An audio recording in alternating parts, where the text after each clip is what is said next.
दोस्तों नमस्ते। इस वीडियो में प्रेमचंद की कहानी सभ्यता का रहस्य सुनाता हूँ।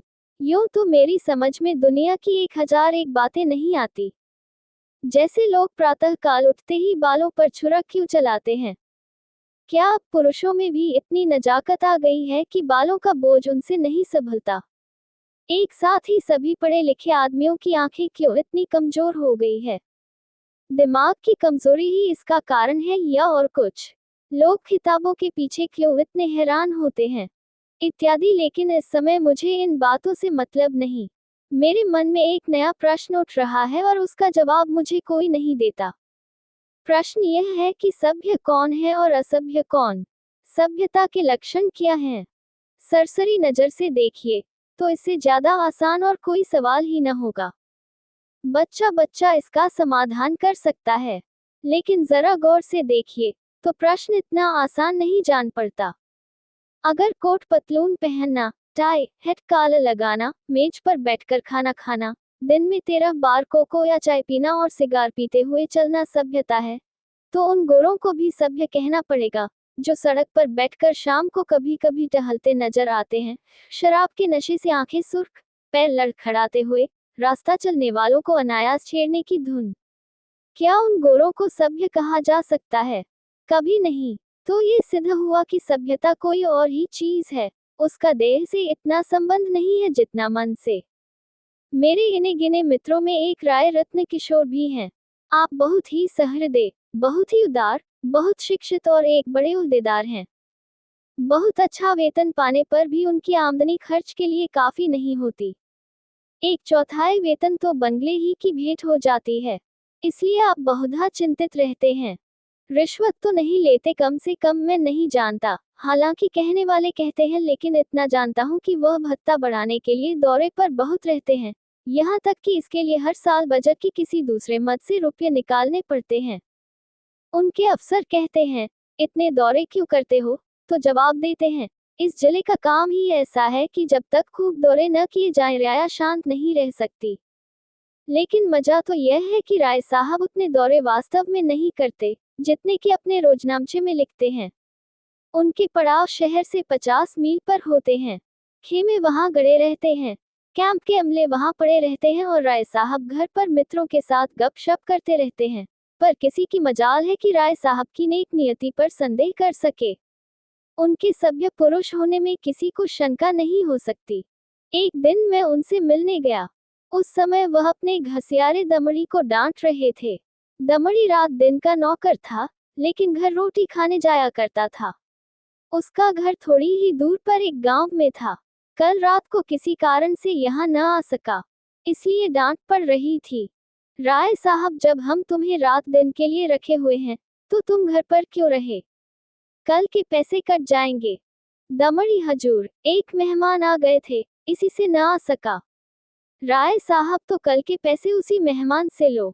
दमड़ी, सरकार, अब कभी ऐसी खता न होगी। राय साहब, बक बक मत करो। दमड़ी, हजूर। राय साहब, 2 रुपये जुर्माना। दमड़ी रोता चला गया। रोजा बख्शाने आया था, नमाज गले पड़ गई। 2 रुपये जुर्माना ठुक गया। खता यही थी कि बेचारा कसूर माफ कराना चाहता था। यह एक रात को गैरहाजिर होने की सजा थी। बेचारा दिन भर का काम कर चुका था, रात को यहाँ सोया न था। उसका दंड, और घर बैठे भत्ते उड़ाने वाले को कोई नहीं पूछता, कोई दंड नहीं देता। दंड तो मिले और ऐसा मिले कि जिंदगी भर याद रहे, पर पकड़ना तो मुश्किल है। दमड़ी भी अगर होशियार होता तो जरा रात रहे आकर कोठरी में सो जाता। फिर किसे खबर होती कि वह रात को कहाँ रहा। पर गरीब इतना चंट न था। दमड़ी के पास कुल 6 बिस्वे जमीन थी, पर इतने ही प्राणियों का खर्च भी था। उसके 2 लड़के, 2 लड़कियां और स्त्री सब खेती में लगे रहते थे, फिर भी पेट की रोटियां नहीं मयस्सर होती थी।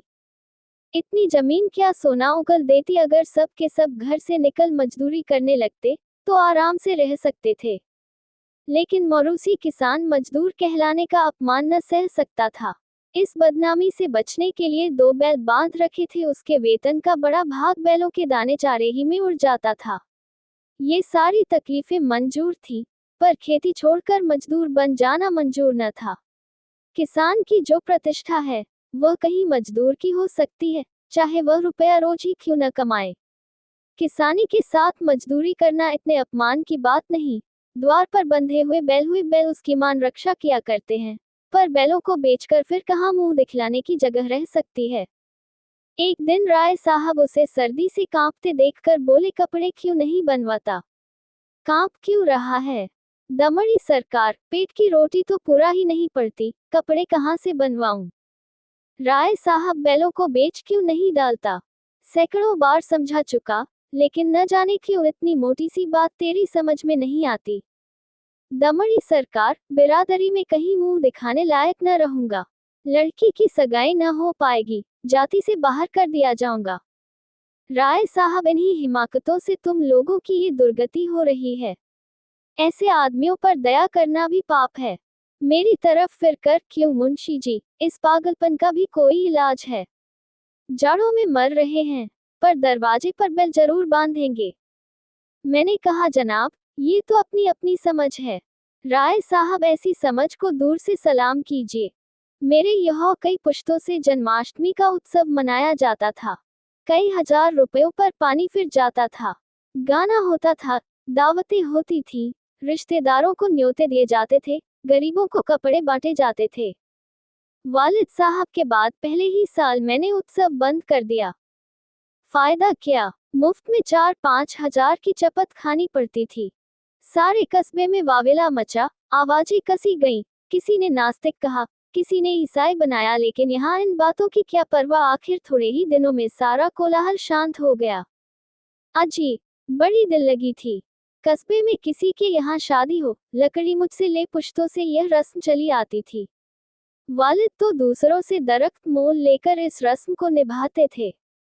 थी हिमाकत या नहीं, मैंने फौरन लकड़ी देना बंद कर दिया। इस पर भी लोग बहुत रोए धोए, लेकिन दूसरों का रोना धोना सुनूं या अपना फायदा देखूं। लकड़ी से कम 500 रुपये सालाना की बचत हो गई। अब कोई भूलकर भी इन चीजों के लिए दिक करने नहीं आता। मेरे दिल में फिर सवाल पैदा हुआ, दोनों में कौन सभ्य है?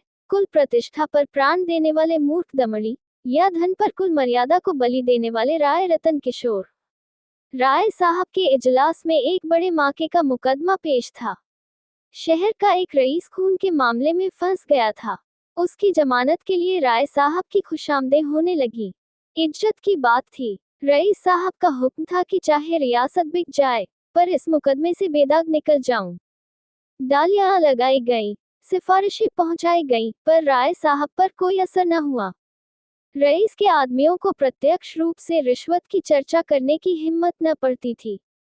आखिर जब कोई बस न चला, तो रईस की स्त्री से मिलकर सौदा पटाने की ठानी। रात के 10 बजे थे। दोनों महिलाओं में बातें होने लगी। 20,000 की बातचीत थी। राय साहब की पत्नी तो इतनी खुश हुई कि उसी वक्त राय साहब के पास दौड़ी हुई आई और कहने लगी, ले लो, ले लो। राय साहब ने कहा, इतनी बेसब्र न हो, वह तुम्हें अपने दिल में क्या समझेंगी? कुछ अपनी इज्जत का भी ख्याल है या नहीं? माना कि रकम बड़ी है और इससे मैं एक बार की तुम्हारी आए दिन की फरमाइशों से मुक्त हो जाऊंगा, लेकिन एक सिविलियन की इज्जत भी तो कोई मामूली चीज नहीं है। तुम्हें पहले बिगड़ कर कहना चाहिए था कि मुझसे ऐसी बेदूदी बातचीत करनी हो तो यहाँ से चली जाओ। मैं अपने कानों से नहीं सुनना चाहती। स्त्री, ये तो मैंने पहले ही कहा, बिगड़कर खूब खरी खोटी सुनाई। क्या इतना भी नहीं जानती?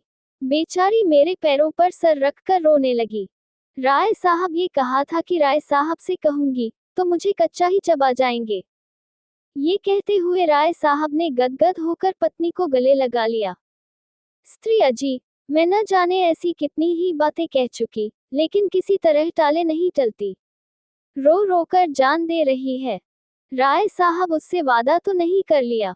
स्त्री, वादा? मैं रुपये लेकर संदूक में रख आई। नोट थे।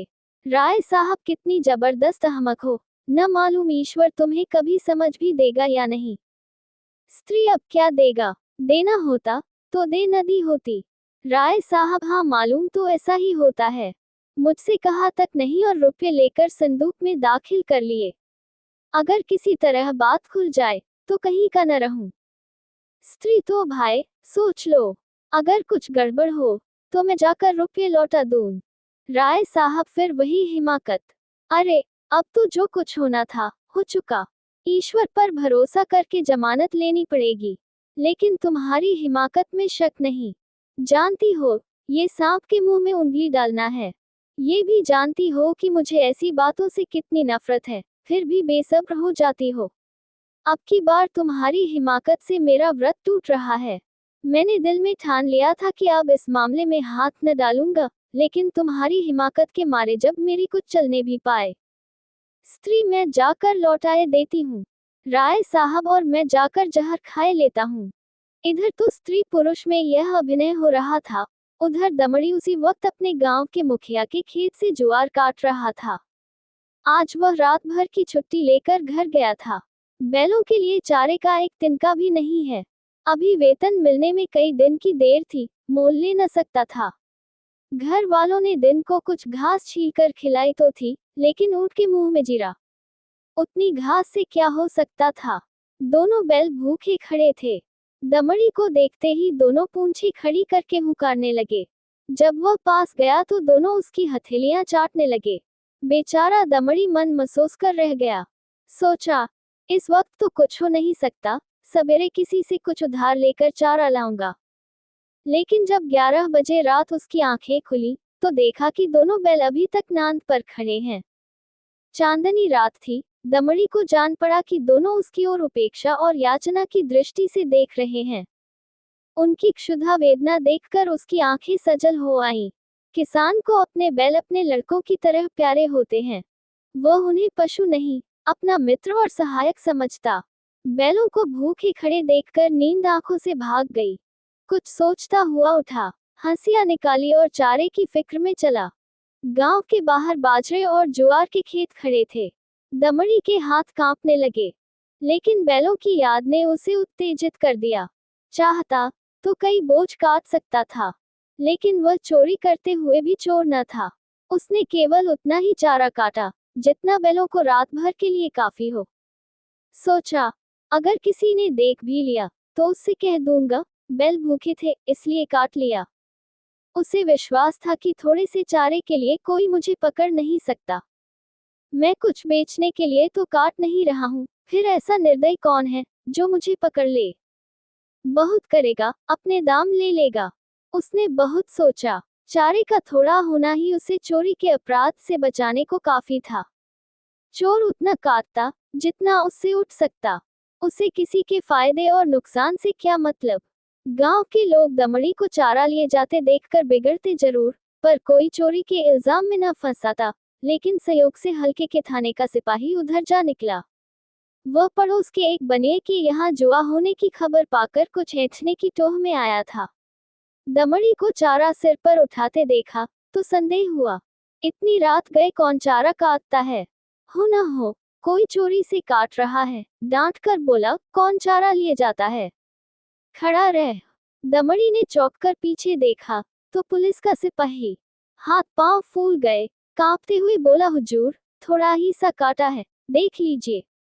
सिपाही, थोड़ा काटा हो या बहुत, है तो चोरी। खेत किसका है? दमड़ी बलदेव महतो का। सिपाही ने समझा था शिकार फंसा, इससे कुछ ऐंठेगा, लेकिन वहां क्या रखा था। पकड़कर गांव में लाया और जब वहां भी कुछ हत्थे चढ़ता न दिखाई दिया तो थाने ले गया। थानेदार ने चालान कर दिया। मुकदमा राय साहब ही के इजलास में पेश किया।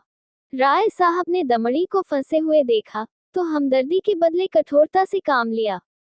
बोले, यह मेरी बदनामी की बात है, तेरा क्या बिगड़ा। साल 6 महीने की सजा हो जाएगी, शर्मिंदा तो मुझे होना पड़ रहा है। लोग यही तो कहते होंगे कि राय साहब के आदमी ऐसे बदमाश और चोर हैं। तू मेरा नौकर न होता तो मैं हल्की सजा देता, लेकिन तू मेरा नौकर है, इसलिए कड़ी से कड़ी सजा दूंगा। मैं यह नहीं सुन सकता कि राय साहब ने अपने नौकर के साथ रियायत की। ये कहकर राय साहब ने दमड़ी को 6 महीने की सख्त कैद का हुक्म सुना दिया। उसी दिन उन्होंने खून के मुकदमे में जमानत ले ली। मैंने दोनों वृतांत सुने और मेरे दिल में ये ख्याल और भी पक्का हो गया कि सभ्यता केवल हुनर के साथ हैप करने का नाम है। आप बुरे से बुरा काम करें, लेकिन अगर आप उस पर पर्दा डाल सकते हैं तो आप सभ्य हैं, सज्जन हैं, जेंटलमैन हैं। अगर आप में ये सिफत नहीं तो आप असभ्य हैं, गंवार हैं, बदमाश हैं। ये सभ्यता का रहस्य है।